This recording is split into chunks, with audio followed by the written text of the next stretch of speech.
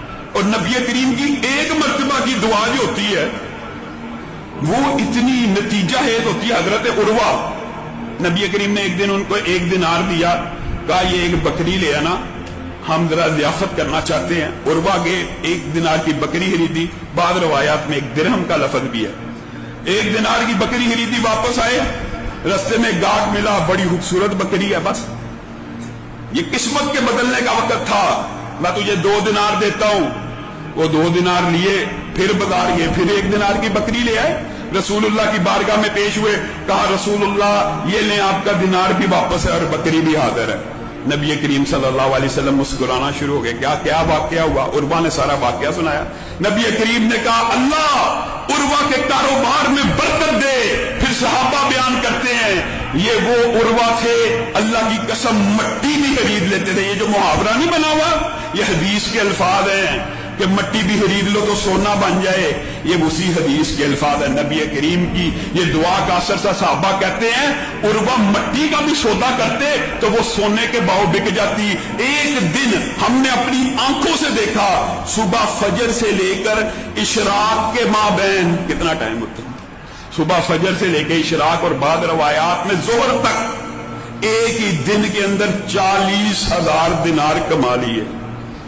نبی کریم صلی اللہ علیہ وسلم کی دعا کو آپ معمولی سمجھتے ہیں, اور اللہ رب العزت کی دعا, اللہ رب العزت کی رحمت, درود پڑھیں گے تو رحمت نازل ہوگی.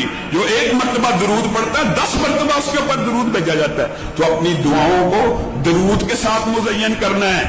اور پھر ایک آخری واقعہ بیان کر کے اپنی بات کو ختم کروں گا. مشہور واقعہ ہے, امت کی ایک بیٹی کی بد دعا کی وجہ سے رومیوں کو کیسی سلطنت اجڑی. میں تو ان کو حضرت ہی کہتا ہوں. بعض ساتھی اس بات کے اوپر کہتے ہیں آپ عباسی بندے کو حضرت کہہ دیتے ہیں. حضرت یعقوب بن جعفر اس لیے کہتا ہوں کہ حرمت رسول کا سپاہی تھا. حضرت یعقوب بن جعفر بیان کرتے ہیں میں معتصم کے ہمراہ تھا اس جنگ کے اندر جو اموریہ میں لڑی گئی, اور اس جنگ کا بیک گراؤنڈ مسلمانوں کو پتا ہونا چاہیے. افسوس ہے مسلمان اپنی تاریخ سے آگاہ نہیں ہے. رومی ایک بہت بڑا خبیث حکومتی نمائندہ تھا. وہ روم کے اندر اموریہ کے اندر بازار کے اندر ایک مسلمان بیٹی کی عزت کے در پہ ہو گیا. اس نے کہا اللہ کا خوف کرو, تم عیسائی ہو, ہم مذہب ہم بھی اللہ کو ماننے والے ہیں, تم بھی خدا کو ماننے والے ہو. اس نے کوئی پرواہ نہیں کی. ایک مسلمان کو غیرت آئی, آگے بڑھا, اس نے مسلمان کو قتل کر دیا. اس نے مسلمان کو قتل کر دیا.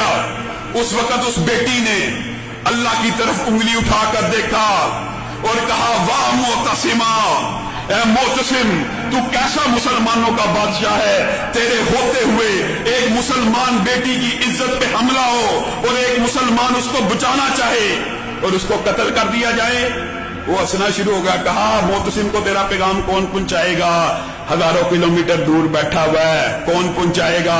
ایک مسلمان پورے مجمع میں موجود تھا. اس نے ارادہ کیا اس بیٹی کی پکار کو, اس کی اللہ کی طرف اٹھتی ہوئی انگلی کو میں معتصم کے دربار میں ضرور اس منظر کو پہنچاؤں گا. معتصم کو آ کے خبر دی. بہت برے خلیفہ مشہور ہے نا, بڑے ظالم, لیکن اتنا بھی معیار پست نہیں تھا. اٹھا, بے چین ہو کے چکر کاٹنا شروع ہو گیا. اے میری بیٹی, تیرا باپ معتصم آ رہا ہے. جنگ کی تیاری کا حکم دیا. اموریہ تک کئی ہزار کلومیٹر کا سفر تھا. سارے رستے کے اندر پانی کی سبیلیں لگوائیں کہ میرے سپاہی پانی کی وجہ سے تھکے نہ. پھر اموریہ کا جب محاصرہ کیا نا تو وہی جو بے ایمان تھا نا وہ اپنے قلعے کے اوپر چڑھ گیا. کہنے لگا بڑی بات ہے,